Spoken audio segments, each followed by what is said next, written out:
Hey guys, this is Jeric again and welcome back to my channel. And today guys is the second part episode of our Jolly Adventures. So kung nakita niyo yung vlog ko last Monday guys, na gumawa ako ng Pinoy cheesy corn at isang Thai creamy corn. So kung hindi niyo pa napanood yung vlog na yon, go ahead and click this video. So kung nasarapan kayo dun sa ginawa natin last time is ngayon, gumawa na naman ako ng panibagong dessert na pwede nating i-enjoy this coming summer kasi sobrang init na talaga dito sa Pilipinas guys. Nafe-feel ko na talaga yung summer and yeah. Also my shirt is very summer. Since pinadalhan tayo ng Fly Ace Corporation ng Jolly Cream Corn Sweet at saka isang Jolly Whole Corn Kernels, itong dalawa guys. So gagamitin na naman natin to silang dalawa para gumawa ng napakasarap na dessert. Today guys is gumawa ako ng ice candy gamit itong dalawang ingredients na to at saka creamy gulaman. So yung itatry natin na gumawa talaga ng ice candy at saka creamy gulaman. So just a note guys, this is the first time talaga na gumawa ako ng ganitong dessert in my whole life. Di talaga ako gumagawa ng ganito pero dati talaga yung kapatid ko. Pero thankfully, tinuruan ako ng kapatid ko paano gawin yon at saka sa tulong na rin ng YouTube at ng mga ingredients at instruction, natawid ko. Thank you very much. Good job, self. And with that, wag na natin patagalin pa. So before we start this video, please don't forget to hit the like button, share this video sa mahilig sa dessert, and drop some comments for feedbacks and suggestion. And of course, please don't forget to subscribe and click that notification bell to be updated in our future adventures. So let's start this video guys. Intro!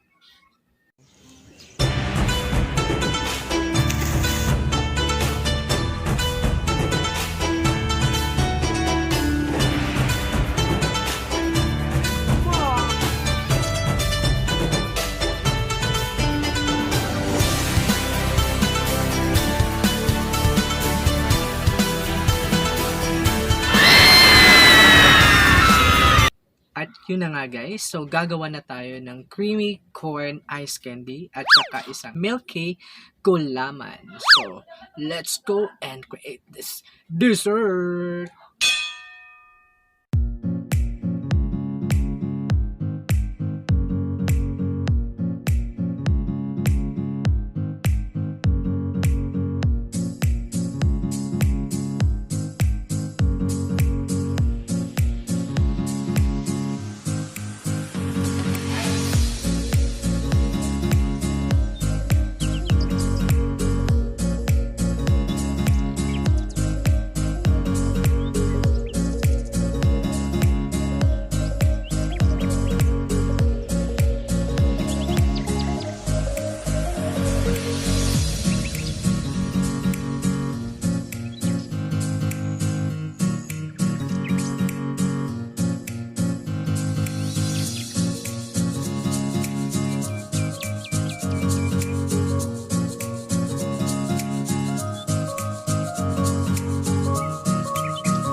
after how many hours guys ng pag-prepare. So, actually ginawa ko na sa the other day. So, nilagay ko siya sa fridge for how many days para talagang lumamig talaga yung dessert. And yeah, we have now, una nating titikman is this ice candy.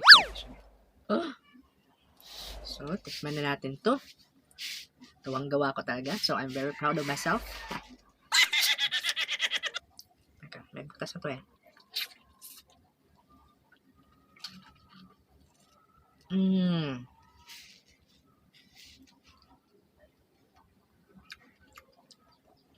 Sulit.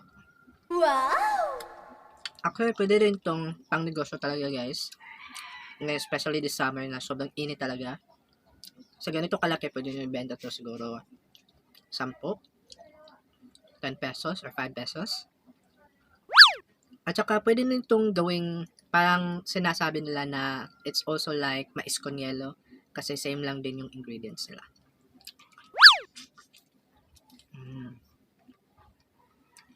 Sobrang sarap. Wow!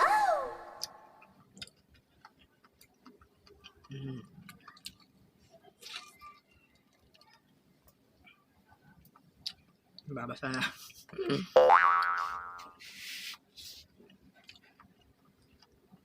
Perfect talaga ilagay yung corn sa condensed tsaka sa evaporated milk. Sobrang sumasarap siya. Even though masarap naman talaga yung Jolly Corn Kernel alone, pero mas sumasarap siya pag nalagyan nyo ng evaporated milk or condensed milk. Panalo.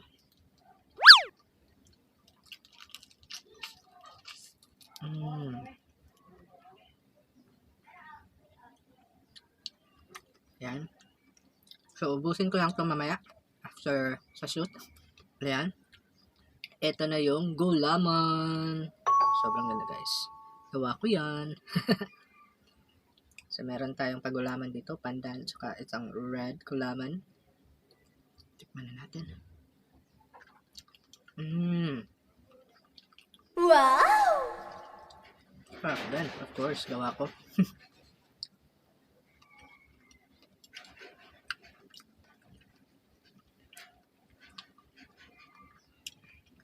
Every time na kumakain talaga ako nito, parang nawawala talaga yung init sa katawan. Sa init ng panahon ngayon, grabe. Yung kaibahan naman ito sa ice candy, siguro yung gulaman at saka yung cheese. Kasi dinagdagan ko ng cheese para mas lalong sumarap pa.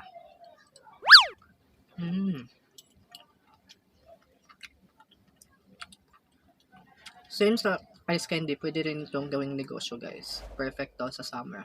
Or pwede nyo itong pag nag-summer outing kayo sa beach or sa kung saan ba, pwede itong dalhin.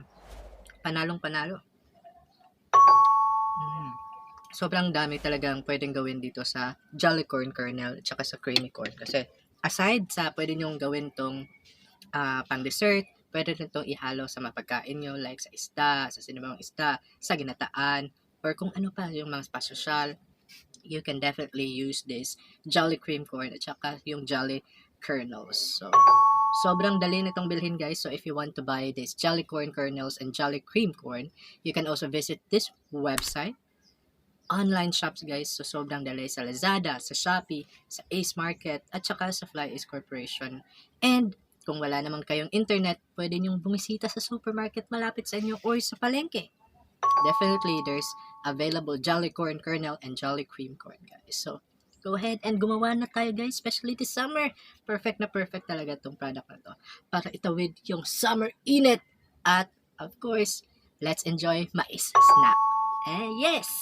So, that's it for today, guys. Thank you very much for watching. Sobrang medyo mahaba-haba itong vlog natin ngayon. And with that, thank you very much. And also, again, don't forget to drop some comments for feedbacks and suggestions. Please don't forget to subscribe for more adventures to come. And again, before we end this video, I would like to thank Miss Lormi Papa for giving me this package, for giving me this sample package from Jolly Corn Kernel and Cream Corn. Sobrang na-enjoy ko talaga until now. It's our merienda every day and sobrang sulit.